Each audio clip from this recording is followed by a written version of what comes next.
আসসালামু আলাইকুম, সকলে কেমন আছেন? আলহামদুলিল্লাহ সকলেই ভালো আছেন, সুস্থ আছেন। আজকে একটি একদম সহজ পদ্ধতিতে একদম হাতে অল্প সময় নিয়ে কিভাবে তৈরি করা যায় সেটাই মাংস দিয়ে আলু রান্না করবেন সেটাই আপনাদের সাথে শেয়ার করব। আশা করছি ভিডিওটা না কেটে এখানে আমি 250 মতো মাংস নিয়ে নিয়েছি। এখানে প্রথমে তার মধ্যে দিয়ে দিয়েছি 300-400 মতো মুরগির মাংস নিয়ে নিয়েছি। তাতে নিয়ে নিয়েছি দুটো মিডিয়াম সাইজ আলু কেটে দিয়ে দিয়েছি, একটা বড় পেঁয়াজ কাটা দিয়ে দিয়েছি, এখানে দিয়ে দিচ্ছি, তারপরে দিয়ে দিয়েছি আদা রসুন বাটা, এবার পরিমাণ অনুযায়ী লবণটা দিতে হবে।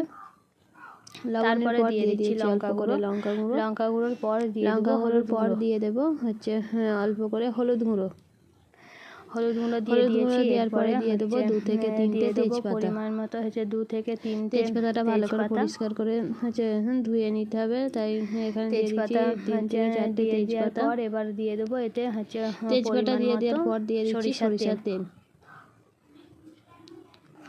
এটাকে দিয়ে এরপরে এটাকে হাত দিয়ে ভালো করে ভালো করে মাখিয়ে নিতে হবে, যাতে আলু আর মাংসের মধ্যে মশলাগুলো ভালোভাবে তাই আমি হাত দিয়ে ভালো করে মাখিয়ে নিচ্ছি।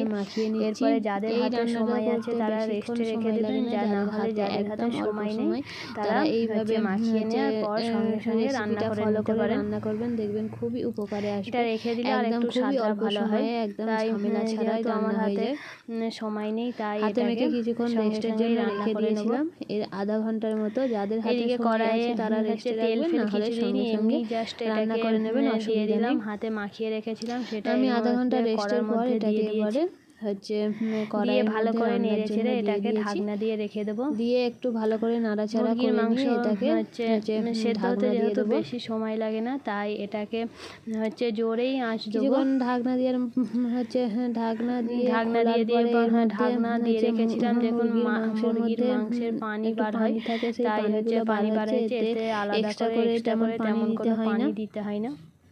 তাই আমি কিছুক্ষণ ঢাকনা খুলে নেড়ে করে নিচ্ছি। ঢাকনা খুলে কিছুক্ষণ ছাড়া পানিটা প্রায় যেই মাংসের মধ্যে থেকে যেই পানিটা বেরিয়েছিল সেই পানিটা প্রায় শুকিয়ে এসছে।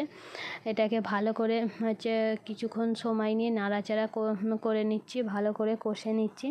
কষার মাঝখানে আমি দিয়ে দিয়েছি ধনিয়া গুঁড়ো আর দিয়ে দিচ্ছি অল্প করে জিরে গুঁড়ো, দিয়ে মাংসটাকে ভালো করে নেড়ে চেড়ে নিচ্ছি।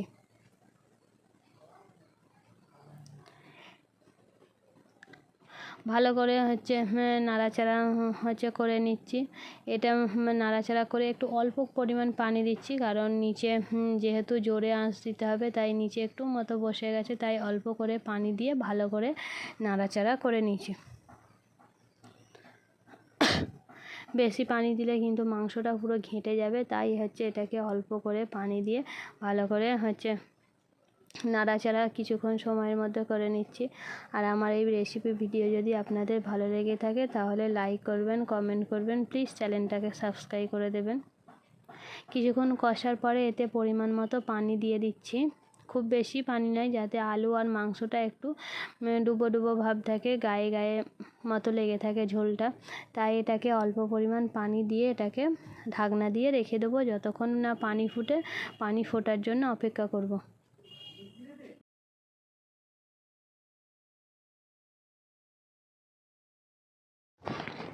ঢাকনা দিয়ে রেখেছিলাম, এবারে ঢাকনাটা খুলে দিয়েছি, পানিটা ফুটে গেছে। এতে আমি গোটা গরম মশলা গুঁড়ো করে রেখেছিলাম সেটাই এর মধ্যে দিয়ে দিয়েছি। এরপরে 1-2 মিনিট পর এটাকে নামিয়ে নেব। 4 মিনিট রাখার পরে নামিয়ে রেখেছি। দেখুন কত সুন্দর কালারটা এসেছে তরকারির, খেতেও খুবই ভালো হয়েছে। আশা করছি এইভাবে সকলেই ট্রাই করবেন। আল্লাহ হাফেজ।